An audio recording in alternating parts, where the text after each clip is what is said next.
fuck is Kurt Pickstone? Stick around, girlfriend, you might find out. Anyway, it's Duggy's Atomic Dustbin, part 197. But if you're listening on a rerun, yeah, this is right.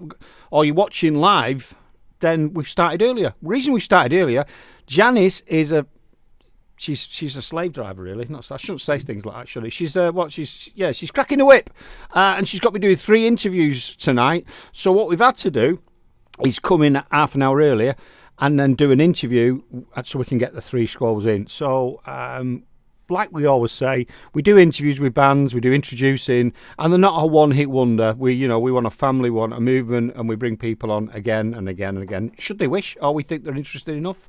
And tonight, we've got one of those interviews to do. It's with Sunwheel. Really liked interviewing these guys, what they've done, and we'll find out where they're up to. Just a bit of a background: they were really popular in the 90s. Popular now, but they were really they were really popular in the 90s when they did a lot of university tours and stuff like that. So, anyway, introduce yourself. How you doing? Mark from Sunwheel. I'm the lead singer. Yeah. What did you say? I think it was 2 years ago was it 2 years ago when I spoke to you? Never 2 years ago, is it? It could well have been. It certainly wasn't last year. Yeah, it probably you've is. obviously been very busy. And it went, if you remember on the video, I need to put the video on, as we interviewed it, because it was mid-autumn, wasn't it? And as we started off, it was daylight. And as it got to the interview, it ended up like one of those where the silhouette people, when they're on a crime thing, couldn't see fuck all. But 2 years. And people, it probably is. Go on. Yeah, go on. probably not far ago. Probably 18 months. But I have actually been setting up my computer this afternoon, and thinking, where's the light going to go? Because I remember that. You'll be all right tonight. People, go and check these guys out. I'll put some links in the video if you watch it on YouTube. When we watch it and put it on YouTube. Cool as fuck, these guys. And if you watch the videos, and I always say this all the time, the most simplest videos are always the most complicated, because it's like music that's simple. You've got nowhere to hide. You've got nowhere to hide with it. And I really love your videos and the way you put them together. Absolutely brilliant. So, what is it you want to talk about today? What have you been up to in the last 2 years? Where are you going now, and what's big news, if you've got any? Well, it's been pretty busy, to be fair. Last year we had a lot of shows, a lot of live shows. We got into a bit of a routine of kind of rehearsing constantly for shows and not writing any new material. So we decided after Christmas that we were just going to get on with writing new material. So we did that for a few months, January, February, March. We lost our bass player.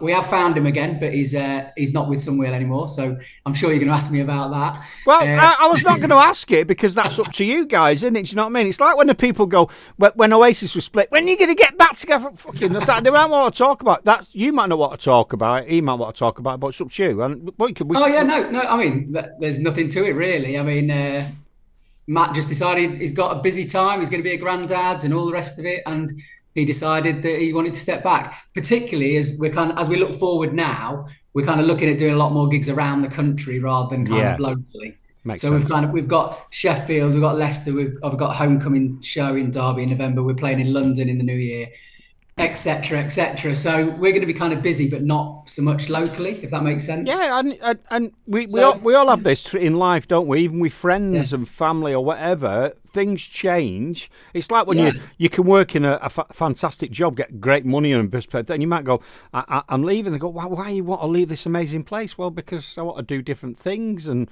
it's not that we've well, you might fell out, but it's not that we fell out. It's just that situations change, don't we? Something comes up in our life and we go, do you know what? I want to do this instead. And so absolutely. Funnily enough, we didn't actually fall out. He just decided to leave, and that's life. Yeah. So then, because we'd booked the studio for these tracks that we recorded, we had to find a bass player, and it kind of fell in our lap really. So we got Tim. Tim came to see us in the 90s as a 14-year-old. Still had a CD that was bought at that gig. So it was kind of almost like works perfectly. That is an absolutely fucking... And that's why I love not knowing some of the interviews going, because if I'd have known that, I wouldn't have been surprised. That is a fucking brilliant... That is a brilliant story. So he came to... I'm getting quite emotional. So he came to see you at 14 and now plays in the band. That is...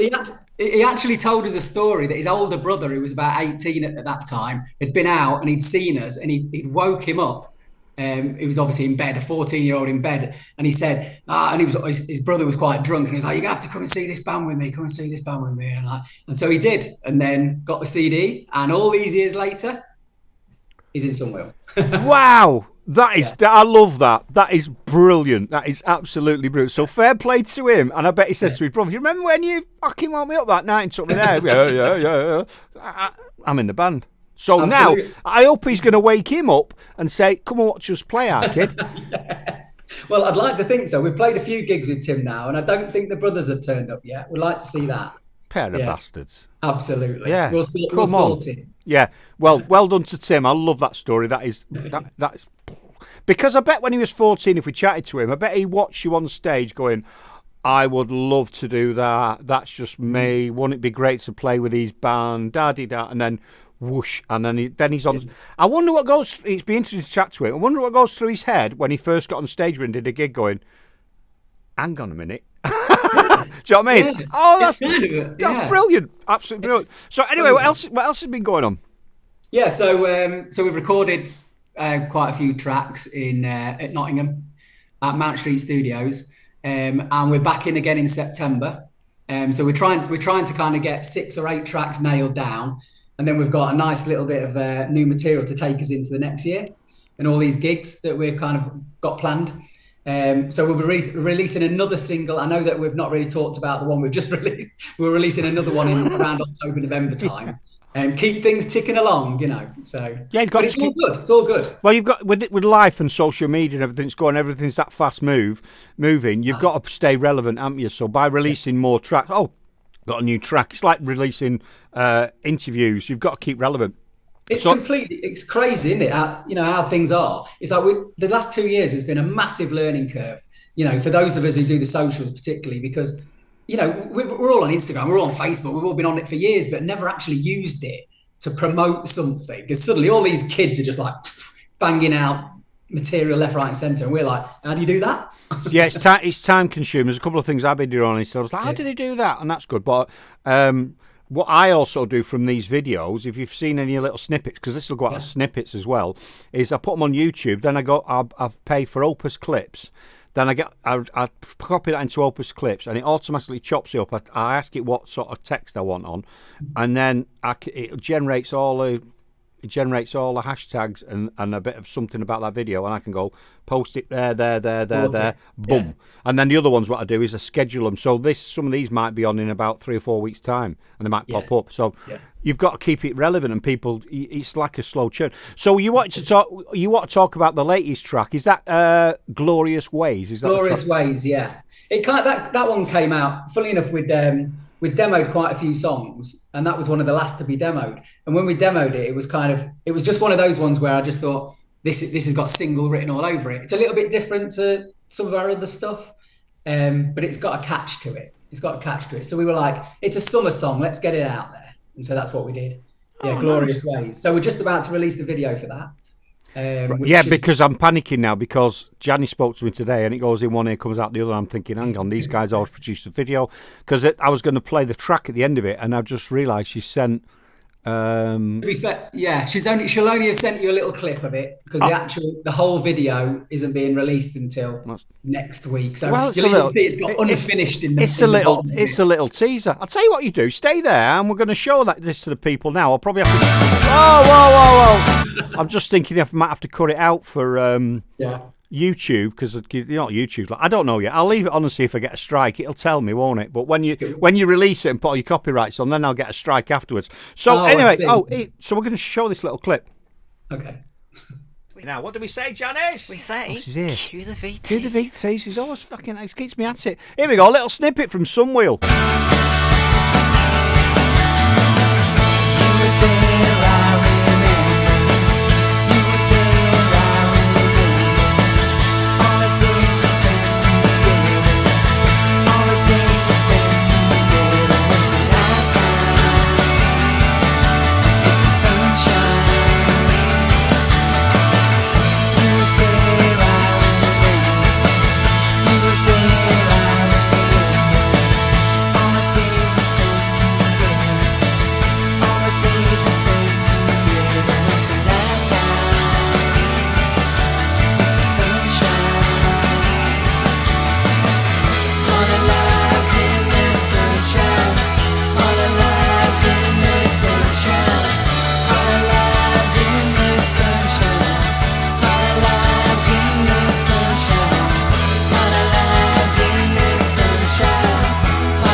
There you go, people. What do you think of that?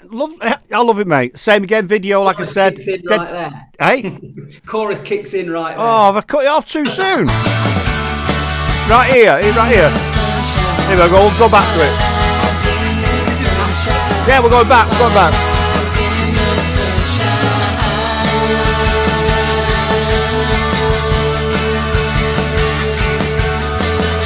Yeah, that's it. Wonderful. Yeah, I like that. We like that. We think it's great. Oh, I keep fricking the wrong bloody thing on there. Love it, man. Love it. Yeah.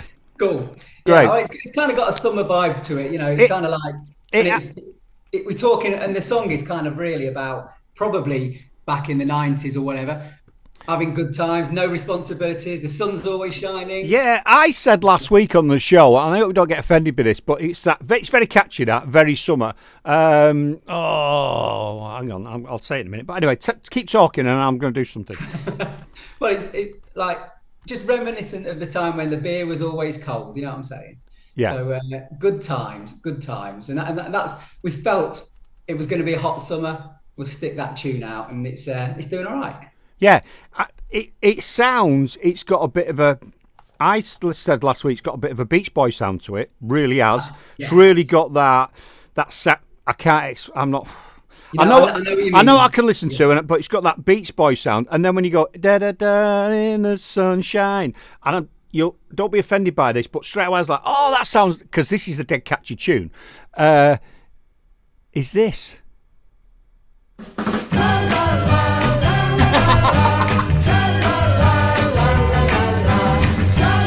Do you know what I mean? In the sunshine. Someone's Eddie King's doing a lot of mixing at the minute. Eddie, do that. You can mix that. La la la in the sunshine. You could bring that in. So I'm not taking the piss. I'm not saying it's a cheesy thing, but straight away I went, Beach Boys, Banana Splits. I love this. It's funny actually you mentioned that. I'm like into Stone Rose, all that kind of stuff. But like Andy, particularly, he's into all the 60s kind of side stuff and all the Beach Boy, and we love the harmonies. We like doing harmonies more and more now, and there's like 3 of us doing harmonies when we play a live show, so it's becoming quite a thing, and we really enjoy that. And when you're on stage and it all going well, and you're looking at each other and you're thinking, it can't get better than this is brilliant. That we're trying to put that into the recordings. Yeah, you can feel the surf on that. You can feel like being in California and the surf's crashing and you're in the sunshine. You could definitely see a load of guys running with surfboards on with that. You could with that track. That should be the video for it. Is you lot running with surfboards. It probably should have been. Instead of being in the studio, you should be all on surfboards, all clips. Do you know what I mean? It's great. I love it. It's a really catchy tune. And it's not an indie. Someone said it's a bit like the Happy Monday, so it's not indie, is it? Indie rock. It's just there's something about it. I don't want. It's a bit more poppy. We'll go back to being a bit more heavy and miserable by the time autumn comes. But I like it. I do like it. I do like the track we played last week. It's good. We'll play that in a minute. So yeah, hopefully you're not offended by that. But I'd say not at all. I'll say shit as I listen to it and I feel it. And we were actually talking about that the other day. Funnily enough, we had it on a video. Yeah. Banana Bunch. It's Banana Bunch, wasn't it? Banana Splits. Banana Splits. And they're all in beach boogies, aren't they? With the whole thing. Very 60s. That was my kid's childhood growing up. So there we go. Some of the younger ones won't remember that. I was talking to someone the other day and I said something and I went, you won't even know what that is, will you? And he went, not a clue. And I was like, okay. I can't remember what it was. I was like, oh shit, I'm getting old here now. We're all getting old, aren't we, mate? So have you got where you gigging? So you've not been doing gigging because you've been writing, recording. We've done a few gigs. Yeah, we've done a few gigs, local ones mainly. Mansfield from Copenhagen. Very well, yes. We like them. They're lovely, lovely guys, aren't they? They're beautiful and very talented as well. Really nice to interview. Have you been playing with them? Yeah, so we played with them in Derby, Mrs. Short's house, and then we played up at Stockport, up there with them as well. And I think in between, while we had a day off, they went to Liverpool and played several other gigs, I think. So it kept them busy for the weekend. I don't blame. Yeah, because if I remember rightly off the top of my head, the massive Beatles fans, Yeah. and I think they've played at the Cavern before, and it blew them away, and they wanted to play at the Cavern.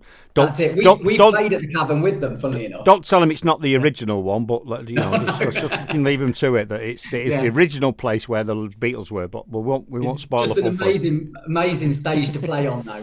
I should imagine, mate. Honestly, if I was a musician, it'd be fantastic, isn't it? It's a great feeling to do what you do, but it's very demanding. People out there that think it's not, it's a demanding career, hobby, fun, whatever you want to call it. And it's good that we've got people like yourselves doing it. So I've seen if there's any questions, because I've told lots of stuff to you. Yeah, Banteray, being in a band is tough work, so I can understand why people want to step away. Yeah, that's it, definitely. It is, and at the end of the day, we're not making millions. We're not Radiohead. We're not Pearl Jam. We're not. That isn't going to happen. And at the end of the day, it has to be fun, and it's got to be light-hearted. And sometimes you can get bogged down, can't you, and get too serious. And you need to just step back and say, "This is all about the fun," and being with the lads and having a good time. Yeah, definitely. Like this for me, this is fun for me. I love it. Absolutely love it. It's it's a bit like live for some other people, the trepidation, because I don't know if people don't know, but we never have any pre-questions. We don't know what we're going to talk about, and it's just all off the cuff. And some people that'd be absolutely terrifying, but me, I absolutely love it. It's great, and I love the interactions, and this is my bit to try and help bands, our bit, my bit to help bands get out there rather than. I do, and it's a bit like you. You'll do gigs that you want to do. I do this because I'd rather do this than go all around the country on a Friday and Saturday night. But you know what I mean? I'd rather do this because I can do this when I want, and we can interview loads of people, and that's good. So I'm loving it. What time is it? I'm just looking at the time, see, because we'll start the show at 10 to. So what's the future holding for you? What do you reckon? Where we're going to be the rest of the year? What's your? At the end of the day, the ambition has always been right from the very start. From that meeting 2 years ago in the pub when we said, right, Sunwheel's getting back together after 26 years. It was always about bigger and better stages. We're not super ambitious, we're not thinking O2 or the Co-op Live, but the bigger the better, and just enjoy it. We're enjoying making music because that's what it's all about, isn't it? It's that creative thing, and we just love doing it. So we'll keep doing it. We'll keep booking the gigs. We'll keep making the videos. We'll keep recording, and hopefully we'll still be here in another 18 months, 2 years' time, and we're still talking. Yeah, I do as well. I think you will. And I've got to say, you're a bit of a cool fucker as well, mate. Your look and everything, I think you really fucking, you wear it well. You wear it well. Well, thank you. So it's good. When you watch the videos, you think, yeah, you cool bastard. So... It's all an act. It's all an act. It doesn't matter. It works, doesn't it? You know what I mean? You just think I'm a fucking lunatic. So that's my persona, isn't it? Here he is, the lunatic. Not a bad way to be, mate, to be fair. Well, it's not. My niece says to me, she says, Uncle Kirk, I forget what she calls me, but let me just use the term. She says, you're stupid. I says, am I? Or am I pretending to be stupid so everyone leaves me alone? There you go. There you go. It's my coping strategy. I've got another band trying to get in. Glasshouse. Janice, a Glasshouse supposed to be on now. Let's have a find what time they're on. We've got another band coming in. Unless they're trying it. We had this last week. Interview with Glasshouse, 6:30. No, they can go away, can't until 6:30. Oh yeah, they're very prepared. Well, we had it last week. We had the band came on bang on 6 o'clock, and that's when the show starts. And I was like, you shouldn't be here, but we'll interview you.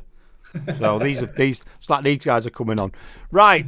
Is there anything more you want to talk about or promote before we go? And can you introduce your track? So if there's anything you want to talk about, I've not asked you, then of course I can. If you want to check us out, we're on all the socials, Instagram, Facebook, YouTube, you name it. Check us out on Spotify or whatever music you use. This is Glorious Ways by Sunwheel.